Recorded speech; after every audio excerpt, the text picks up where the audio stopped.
إن الحمد لله نحمده ونستعينه ونستغفره ونعوذ بالله من شرور أنفسنا ومن سيئات أعمالنا من يهده الله فلا مضل له ومن يضلل فلن تجد له وليا مرشدا وأشهد أن لا إله إلا الله وحده لا شريك له وأشهد أن محمدا عبده ورسوله اللهم صل وسلم وبارك وأنعم على عبدك وحبيبك المصطفى صلى الله عليه وسلم وعلى آله وأصحابه أجمعين.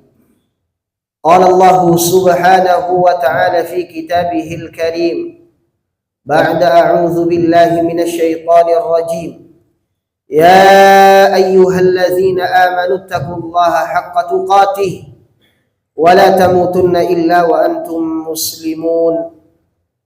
وقال تعالى يا أيها الذين آمنوا اتقوا الله وقولوا قولا سديدا يصلح لكم أعمالكم ويغفر لكم ذنوبكم ومن يطع الله ورسوله فقد فاز فوزا عظيما. معاشر المسلمين أوصي نفسي وإياكم بتقوى الله فقد فاز المتقون كما قال تعالى إن للمتقين مفازا. Sidang salat Jumat rahimani wa rahimakumullah. Suatu ketika Umar ibn al-Khattab radhiyallahu anhu didatangi oleh salah seorang bapak yang membawa serta anaknya mengadukan kepada Khalifah Amirul Mukminin Umar ibn al-Khattab radhiyallahu an atas kedurhakaan anaknya. Cerita ini ma'asyiral muslimin dikisahkan oleh Ibnu Qayyim Al-Jauziyah dalam kitab Tuhfatul Maulud halaman 229. Kata sang bapak, ya Amiral Mukminin, inna bani lam yuti'ni, anakku tidak taat kepadaku, tidak mendengar, tidak berbakti, tangkap dan hukum dia. Maka kemudian ketika Umar ibn Khattab radhiyallahu anhu kemudian menerima sang anak yang hadir, kemudian mengatakan, ya Amiral Mukminin, sebelum engkau menangkapku, saya ingin bertanya, silahkan. Wahai Amiral Mukminin, apakah seorang anak punya hak sebagaimana orang tua punya hak kepada anaknya? Kata Amirul Mukminin, benar. Hak seorang bapak dari anaknya adalah anaknya mentaatinya dan berbakti kepadanya. Dan hak seorang anak kepada bapaknya ada 3. Yang pertama, mencarikan ibu yang salehah baginya. Yang kedua, memberikan nama yang baik menjadi doa untuknya. Dan yang ketiga, mengajarkannya petunjuk kehidupan Al-Quran. Ya Amirul Mukminin, ketiga-tiganya tidak bapakku berikan kepadaku. Yang pertama, bapakku menikahi salah seorang wanita Majusiyah, bukan muslimah apalagi solehah. Yang kedua, bapakku memberikan nama kepadaku Ju'alah, yang artinya seekor serangga, tidak ada arti, tidak ada doa. Dan yang ketiga, wallahi demi Allah, bapakku tidak pernah sekalipun mengajarkanku satu huruf Al-Quran. Bagaimana mengajarkan? Bapakku tidak pernah belajar Al-Quran. Man faqidu syai'i la yu'ti. Orang yang tidak punya tidak mungkin mampu memberi. Maka ma'asyiral muslimin sidang salat Jumat rahimani wa rahimakumullah, Umar ibn Khattab kemudian mengatakan kepada sang bapak, engkau telah mendurhakai sang anak sebelum anakmu mendurhakai dirimu. Umar ibn Khattab kemudian mengatakan perkataan yang sangat masyhur, "I'dil fi abnaika ya'dilu fika." Berbuat adillah kepada anak-anak kalian, niscaya anak-anak kalian akan berlaku adil kepada kalian. Sidang salat Jumat rahimani wa rahimakumullah. Anak adalah anugerah terbesar dari Allah Subhanahu wa taala.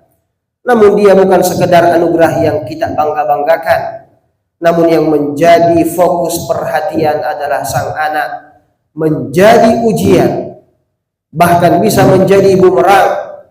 Qu anfusakum wa ahlikum nara. Janganlah diri kalian dan anak-anak keturunan kalian, keluarga kalian dari siksa api neraka. Kullukum ra'in wa kullukum mas'ulun an ra'iyati. Setiap kalian adalah pemimpin. Seorang bapak pemimpin bagi anak istrinya, bagi keluarganya, dan kelak akan dimintai pertanggungjawaban bagaimana ia membimbing, bagaimana ia mendidik anak-anaknya. Anak adalah surga bagi orang tua, namun ketika salah langkah bisa menjadi neraka, wal iyadzu billah. Ma'asyiral muslimin, sidang salat Jumat rahimani wa rahimakumullah. Viral sebuah berita tentang bagaimana seorang pelajar, seorang anak ketika melakukan pelanggaran di sekolah, kemudian dihukum oleh gurunya dan orang tuanya kemudian datang untuk meminta, bahkan mengamuk, meminta pertanggungjawaban dan mengamuk kepada gurunya, kepada sekolahnya. Proteksi kepada anak adalah kewajiban orang tua. Namun sebelum kita menjaga fisik anak kita, lebih dulu kita diwajibkan oleh Allah dan Rasulnya untuk memproteksi agamanya, menjaga pendidikannya, melihat bagaimana lingkungannya, bagaimana masa depannya. Hal ya'rifu rabbahu aw la. Perhatian pertama, kenalkah anak kita dengan Tuhannya? Bukan dengan memproteksi fisik semata. Tanggung jawab kita jamaah yang dirahmati Allah Subhanahu wa taala. Ketika anak salah, maka didik, maka ajarkan, bahkan hukum dia dengan hukuman yang sewajarnya, dengan hukuman yang menumbuh kembangkan anak, dengan hukuman yang tidak melampaui batas. Nabi Shallallahu Alaihi Wasallam memerintahkan, ketika anakmu berusia 7 tahun, perintahkan sholat. Umur 10 tahun, hukum dia kalau dia tidak mau sholat, dengan hukuman yang mendidik, dengan hukuman yang membangkitkan semangatnya, bukan malah menghancurkan mentalnya. Namun jangan pernah melindungi anak kita ketika bersalah, karena anak kita akan tumbuh menjadi anak yang manja, anak yang tidak faham, anak yang tidak terarah, dan itu adalah pelanggaran terbesar orang tua.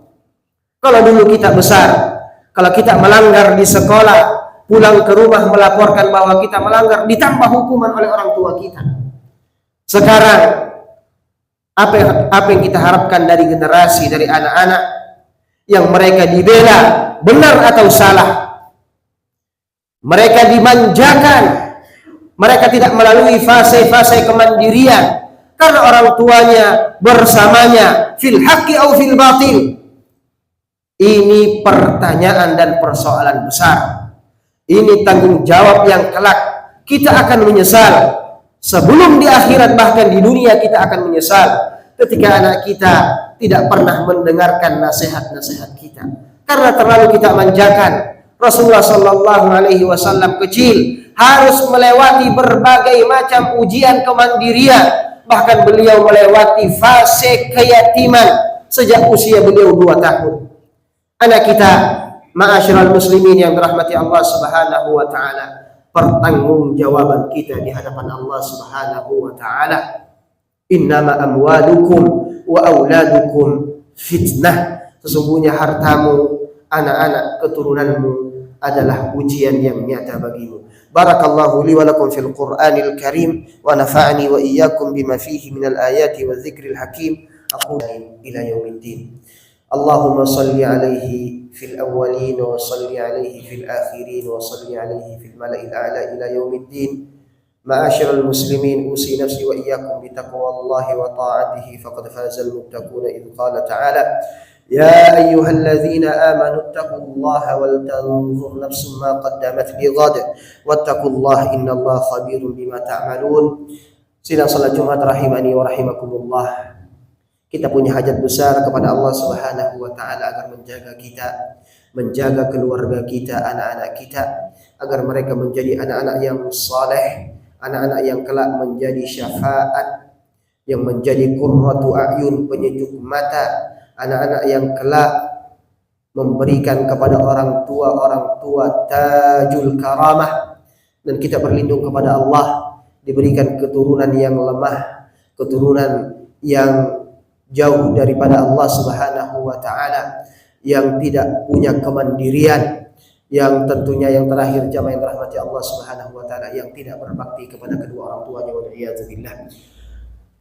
Inna Allah wa malaikatahu yusalluna 'alan nabiy ya ayyuhalladzina amanu sallu 'alaihi wa